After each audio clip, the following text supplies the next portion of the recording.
do.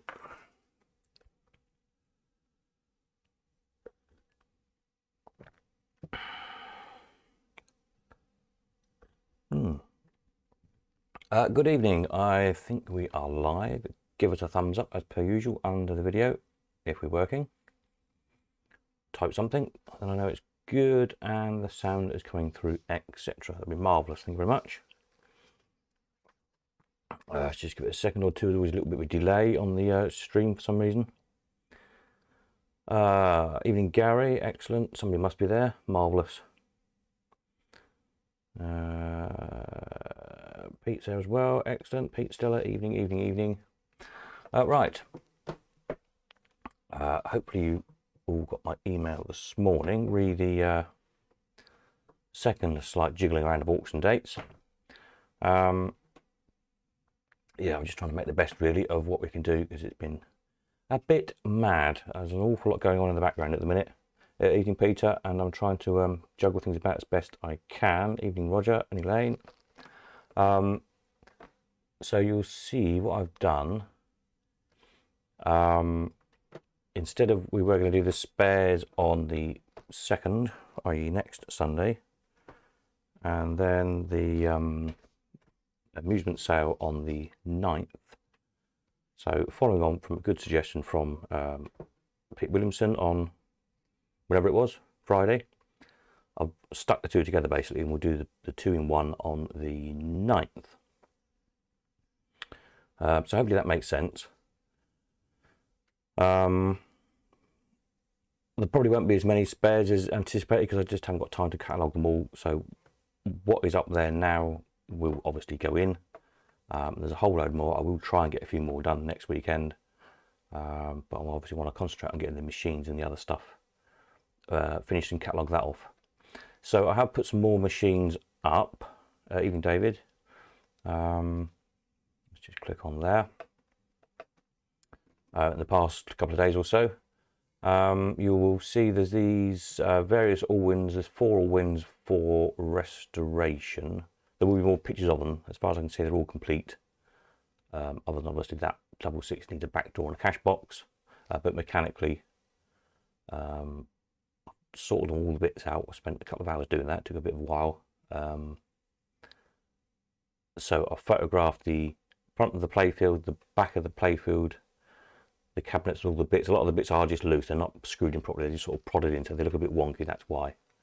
But I will add the extra photographs on. You'll see here, for example, is the photograph of the playfield. But there's one of the back to come as well. I'll get those up in the week. All the photographs I took, I've just got to spend time editing them and whatnot, cutting all the backgrounds out, etc. So there's those, whatever they were, 4 of those. There's the 5-win, a very nice 5-win. If it will come up, are we going to go slow again tonight? Probably. I think it's number 703 for those of you who like your serial numbers, and there's matching keys and everything. Original back flash, pretty nice example actually. The case fittings were re-chromed some years ago, so they're just, you know, not totally blingy like they've just been chromed, which is always nice when they just dull just that slight little bit as they do after a few years. Yeah, so it's quite a nice one. If you're looking for a 5-win, they don't turn up that often. Mutoscope reel. What else did I put up machine wise? The Rockets machine. One of Pete Barson's great creations, a bit like the waltzers we sold last time, but this one's Rockets. A little close up there, you see little rockets go around. Same principle as before, the pennies tumble down and fill the little rockets up, and when they're full, the rockets tip out. And again, cleverly, any pennies that miss fall on the rotating turntable. As they go right around the back, they just get swept off by this little blue arm at the back here, which when you play in it, you don't really see it so much. Obviously, I lit this with lights to show the rocket, so by the time the coin's gone all the way around the back, they've kind of forgotten it's lost. So very clever design actually. So that's nice. Again, details, you know, measurements and things I'll add on at the weekend. I think that was the only extra machines I added in, so it's 40 something machines. There's another couple arrived today, but they'll go in the November sale. Alan dropped off. Then I also put up, what did I put up? Some arcade signs, I think, penny arcade signs. Painted one. This one's quite nice. We sold this some years ago, or one similar to it.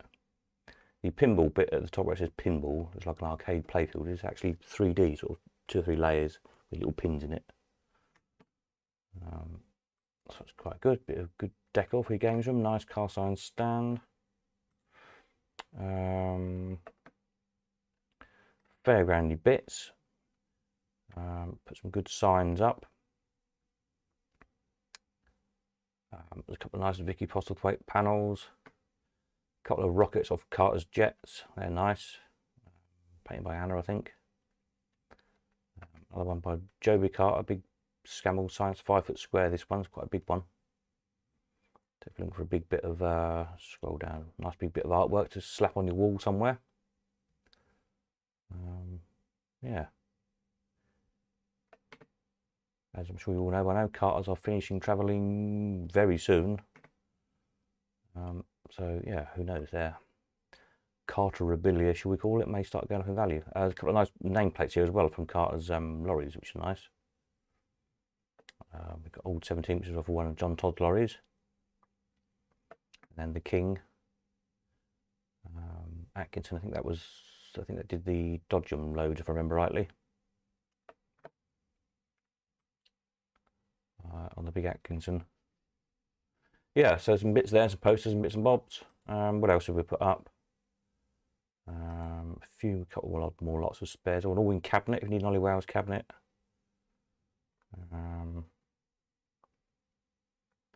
They always come in handy, don't they? It's just a standard thing. Photographs are loading slowly, but yeah, it'll be quicker on your. It's because I'm trying to broadcast out at the same time as the website. That's all. So that's that. And a few other bits and bobs. So yeah, the plan is at Eden Peter that next Sunday, the 2nd Sunday night, the catalogue will go up on Easy Live with as much as I can possibly get in it by then. And what doesn't get done will get carried over to the next auction. So yeah, that's how it is this week. I've got a busy week again. It's just how things have landed at the moment, but never mind, we'll manage. David says, does the pistol muzzle take a cork or does it need an adapter? Oh, on the Gat gun, no, you put a cork in the end. So you, the Gat pistols, you, can I see, yeah, you sort of push down and the barrel, the sort of last 2 or 3 inches of the barrel contracts into the pistol itself, and that cocks it, as it were. Then you stick your cork in the end, then pull the trigger and it fires. There's a little safety on it as well. So yeah, it works great. I've got some corks somewhere, I don't know where they are, a bag of corks. If I find them, I'll give them to whoever buys the pistol, but I don't actually know where they are at the minute. But yes, it does work.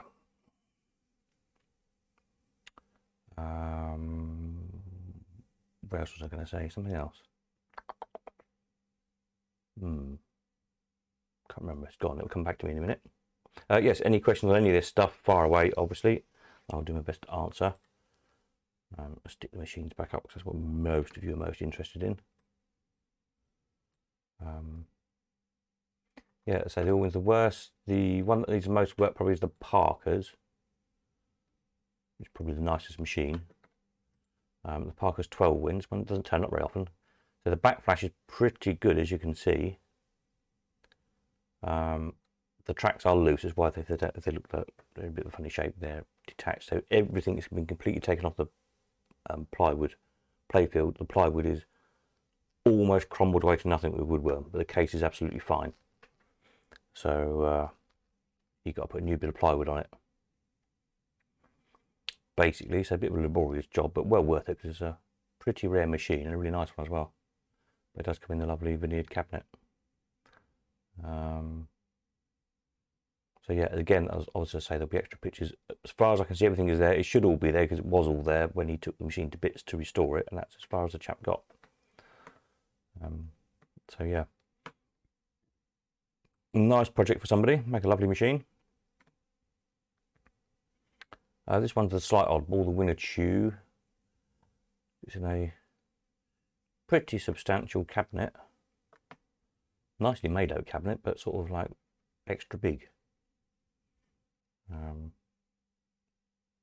But yeah, you're not going to break it, that's for sure. That's that one.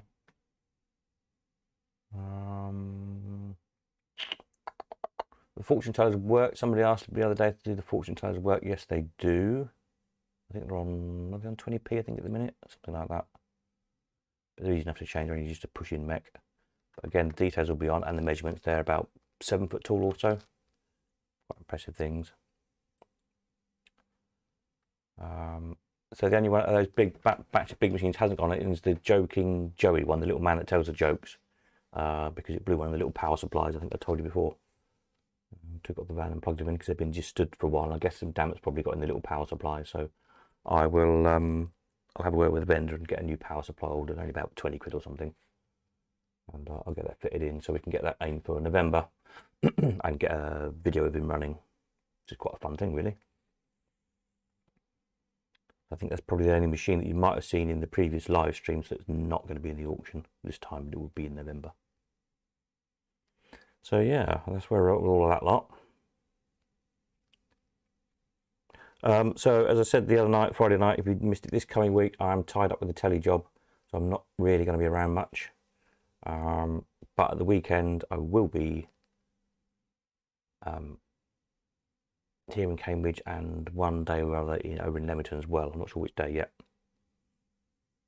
I think pretty much everybody's collected anything. I think there's only 2 or 3 All-Wins haven't been collected from the last sale. So, but if you do want to meet me at Leamington next weekend, at the moment I can probably do either, so get in touch with me.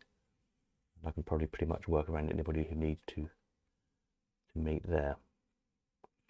So that's where we're at, I think, with the auction stuff. Anybody got any questions? Anybody need to know anything? Anybody confused? Because I'm pretty confused. But yeah, so basically scrub out the 2nd, and on the 9th we'll do a combined sale of the spare parts and the machines and whatever else I've managed to get catalogued by then. That's the gist of it. And then if I can't get all the spares done for then, they'll go in the 27th of November sale. We'll see how that goes. Yeah, so there we are. So I think, as I mentioned before, there's already some murmurs of some quite nice machines coming in for November. It always used to be the best sale of the year. Most people always used to say. It was generally true. You often had just the most stuff and some of the nicest stuff, it seemed. People saved their pieces for that sale for some reason. People saved their money up as well for November. We had quite a few clients who would maybe save up all year, just come and buy one really nice bit for their collections kind of once a year. So yeah, we'll see how it goes. It'll be interesting to see this year how that does in November. But we've got this one to do first and get all these machines sold. Anything else I need to tell you about any of that lot? I can't think of anything offhand.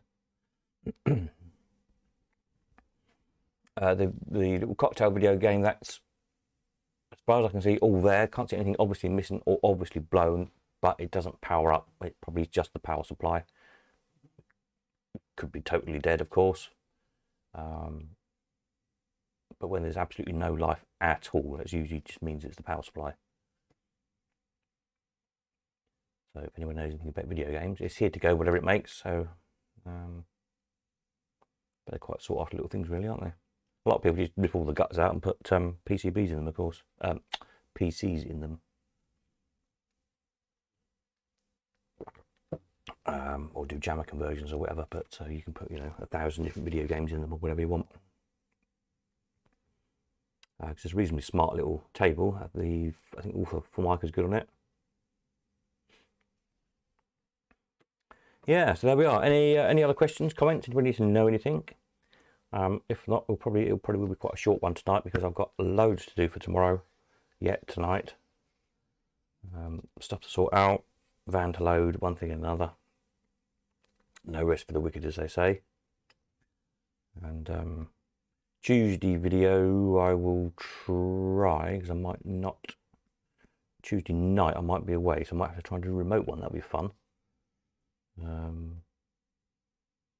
Depending how I get on. Or if I'm back, obviously I'll do it anyway. But if I end up staying away for the night, we might do a remote one. See if we can get that to work. It'll be a laugh. But all being well, Friday night should be okay anyway. Yeah. So if anybody doesn't need to know anything else, or anybody got any news, etc., fire away pronto while I finish off my tea.